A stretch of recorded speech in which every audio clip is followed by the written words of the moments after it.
Draft Mesothelioma Lump Sum Payments, Conditions and Amounts Amendment Regulations 2026. Is it the wish of the committee that the instruments be debated together? Aye.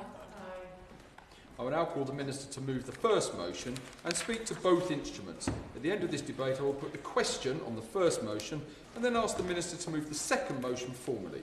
I call the Minister to move the first motion. Minister Bell. Thank you, Chair. I beg to move that the committee has considered the draft Pneumoconiosis Workers' Compensation Payment of Claims Amendment Regulations 2026 and the draft Mesothelioma Lump Sum Payments Conditions and Amounts Amendment Regulations 2026. The instruments we are debating today seek to increase the value of one-off lump sum payments made under two no-fault compensation schemes administered by the Department through the 1979 Act and the 2008 Act. Whilst there is no statutory requirement to increase these rates in line with prices, there has long been cross-party consensus that we should do so. The Government therefore intends to increase the value of lump sum awards by 3.8% in line with the September 2025 Consumer Price Index. These new rates will apply to those who first become entitled to a payment from the 1st of April 2026. This also means that the increase will once again be in line with the proposed increases to industrial injuries disablement benefit as part of the main social security uprating provisions for 2026-27 debated on the floor of the House yesterday.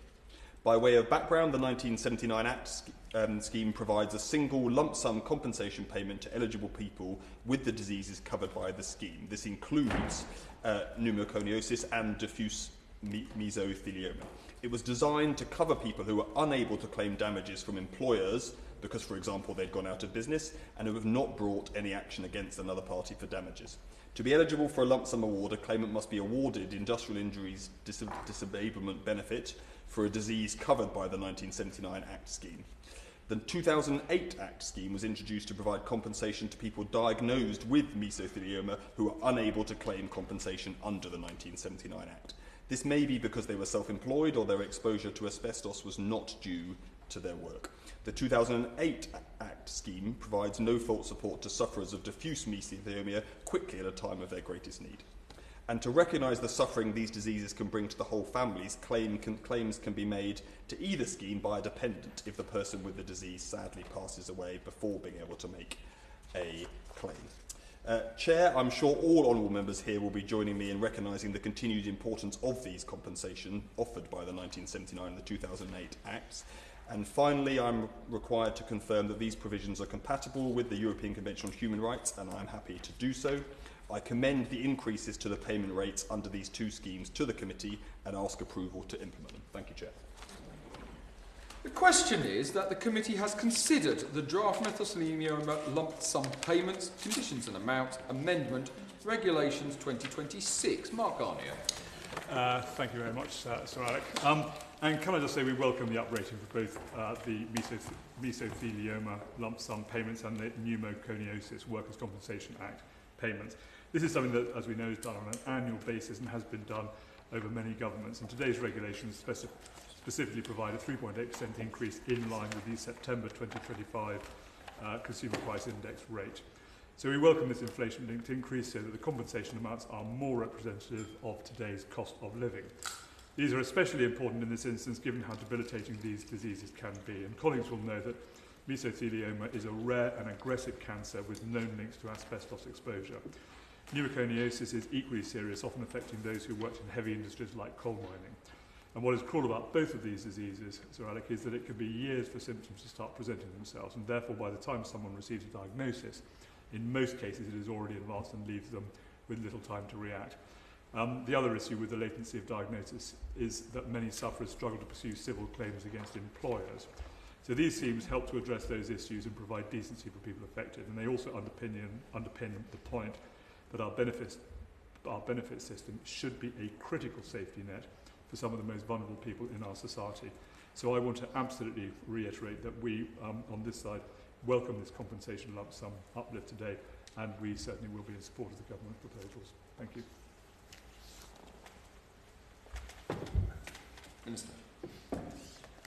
Thank you, Chair, and I thank the opposition front bench for their support for today's amendment. I won't reiterate what I said in the opening, beyond to fully endorse the case made by the opposition for the importance of both these payments and for their uprating. I should obviously also add that honourable members will know that these schemes are only part of the way in which government provides support and compensation to people suffering from these diseases. The Industrious Injuries Disability Benefit itself obviously provides weekly payments as well, which are important for those who've had an industrial accident or developed certain diseases, including those covered by the lump sum compensation schemes we are talking about.